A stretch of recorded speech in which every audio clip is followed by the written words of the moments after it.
Subscribe to the MTL World at Middle World 1 YouTube channel. Swallowed Star 2, Land of Origin. Volume 11, The Xuanhuan Blade Dao. Chapter 387 Disagreement. Second of Volume 11. Translator, Shadow Knight AK. Editor, Shadow Knight AK. In the council hall, the lords were in dispute regarding how to nurture the younger generation of practitioners. We have already reclaimed many critical resources and raised the exchange thresholds, Lord Wulan couldn't help but say. Jin, do you really think we need to cut resources further?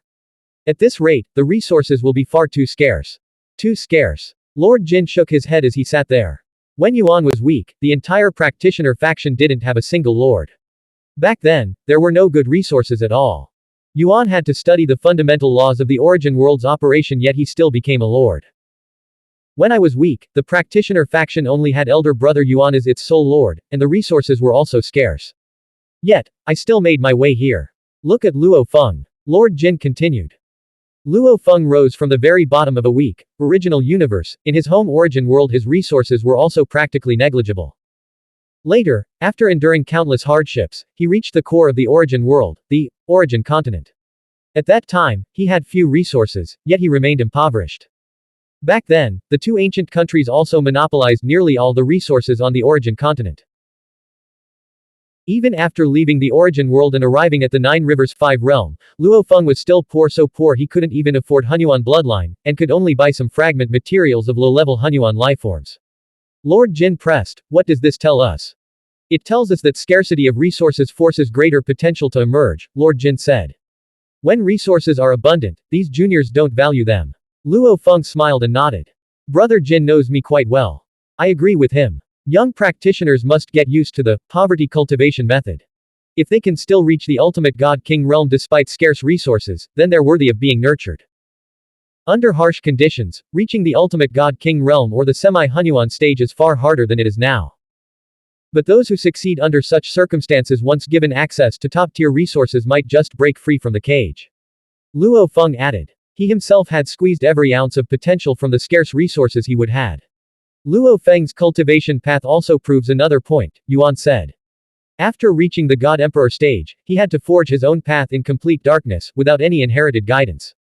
The legacies we left behind have, in fact, proven harmful. Lord Wulan agreed. The stronger the existence, the greater the influence of their legacy, making it far harder for successors to carve their own paths. I propose we ban all legacies that claim to break free from the cage, Yuan said. Let the younger generation find their own way. Agreed. Agreed. One by one, the lords nodded. They had all taken detours, and every past experience proved one thing: to become a lord, one must forge their own path. As for resources, for this era, we'll follow Luo Feng's example, Yuan said with a smile.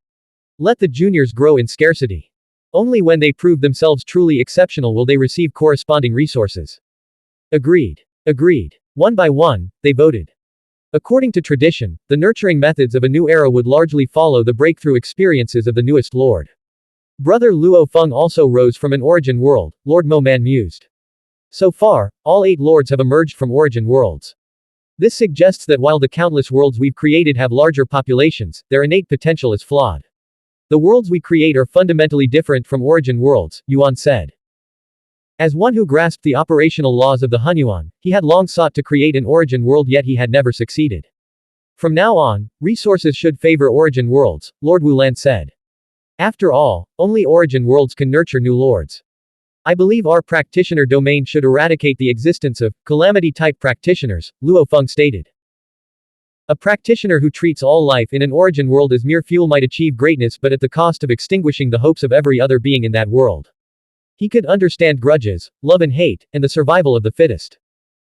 But those who were calamities incarnate, slaughtering entire worlds, reaping lives cycle after cycle, such practitioners should not exist. Brother Luo Feng, I am a calamity-type practitioner, Lord Jin said, staring at him. So am I, Niji Yu added, looking at Luo Feng. Lord Jin continued, I was born as a destruction demon. Under the influence of my origin world, annihilating all life was my destiny. Only by drowning in destruction and mastering it did I finally become a lord. For my path, all living beings are nothing but fuel, Lord Niji Yu said indifferently. Even now, I still need the corpses of Xuanhuan ancestors as my resources. Every path has a meaning of existence. Lord Jin said firmly. Calamity-type practitioners have their own meaning of existence. Pure destruction cannot birth life, Luo Feng countered. Even you have comprehended fragments of life's mysteries. Lord Jin's mastery of the Hunyuan Tao of destruction contained a sliver of life, otherwise, he could not have taken physical form. I had to drown in destruction before I could transcend and control it, Lord Jin said. Every practitioner walks a different path. No path should be restricted, any one of them could nurture a lord. Lord Minghuang's voice turned icy. A path drenched in sin, one that annihilates countless lives, should not exist. What is sin? Lord Naijiu retorted. In this boundless Hunyuan space, there is only strength and weakness. Sin is merely your personal judgment. Minghuang, you are too narrow-minded. We are all living beings, Luo Feng said. We should have compassion for the weak. We all rose from weakness ourselves. The weak perish by the law of nature. That is fate, Lord Naijiu said calmly. Yuan watched the scene with a headache. In the past, conflicts among the lords had existed. Lord Jin, Lord Naijiu, and Lord Mo Man formed one faction. Though Lord Mo Man wasn't as extreme as Lord Jin and Lord Naijiu, he still favored the survival of the fittest approach.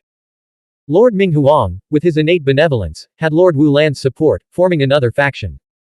Yuan embraced all paths, while Lord Xingmeng remained an observer, never joining disputes. It seems Minghuang and Luo Feng share similar stances.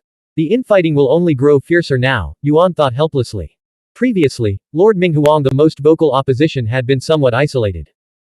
But with Luo Feng, who had broken through with sheer force, joining his side, the two factions were now evenly matched. Pity the weak. The innate Hunyuan life-form faction certainly doesn't pity the weak, Lord Jin retorted. Luo Feng, you cultivate the Hunyuan Tao of life and death. You should understand that the weak are destined to perish. Jin. Destruction exists to protect life. Luo Feng met his gaze. Both had profound insights into life and destruction, yet their perspectives were fundamentally opposed. Harsh environments forge stronger individuals, Lord Mo Man interjected. Brother Luo Feng, even you faced calamitous threats during your rise. In your early days, you battled the golden horned beast. Later, you confronted the realm beasts. Calamity-type practitioners serve as powerful motivators for others. The calamity-type practitioners we should oppose are those who annihilate entire origin worlds, Luo Feng argued. Against such beings, the weak have no chance to resist. Okay. Yuan finally spoke. Let's stick to the old rules. First, any lord with strong convictions may implement their vision within their own, absolute territory. Elsewhere in the vast area of practitioners' domain, the free-range approach will be followed. Second, if persuasion fails, let strength decide. If any one of you can defeat the combined strength of the other lords, your word becomes law. Until then, tolerate your differences. The moment Yuan finished, silence fell among the lords. Defeating all other lords single-handedly. Not a single being in the infinite Hunyuan space could accomplish such a feat. No choice, Luo Feng sighed inwardly. Disagreements among the lords were inevitable. Compromise was the only path. In his weaker days, Luo Feng had believed that becoming a lord would grant him absolute authority to shape the rules. Now, as a lord, he realized his influence still had limits. Forget the opposing faction. Even within their own ranks, decisions required the consensus of all 8 lords. Next order of business, Yuan swiftly moved on. As per tradition, the birth of a new lord requires a grand celebration. The rise of a lord is quite special event. Unlike the innate Hunyuan lifeform faction where the emergence of multiple Hunyuan ancestors required no celebration, only the birth of an immortal, unperishable existence, deserving of a seat in the eternal land merited true celebration. Every lord is a figure of immense significance in the infinite Hunyuan space, automatically earning a place in the eternal land. A celebration is thus obligatory. Let's reclaim our territories first, Luo Feng suggested. Of the 3,600 world clusters in our domain, many remain occupied. Once our lands are restored, we can hold the celebration. Agreed. We'll proceed as you advise, Yuan nodded. Our immediate priority is strategizing the reclamation. The 8 lords began their deliberations. Internally, they had their divisions. Externally, however, they stood united.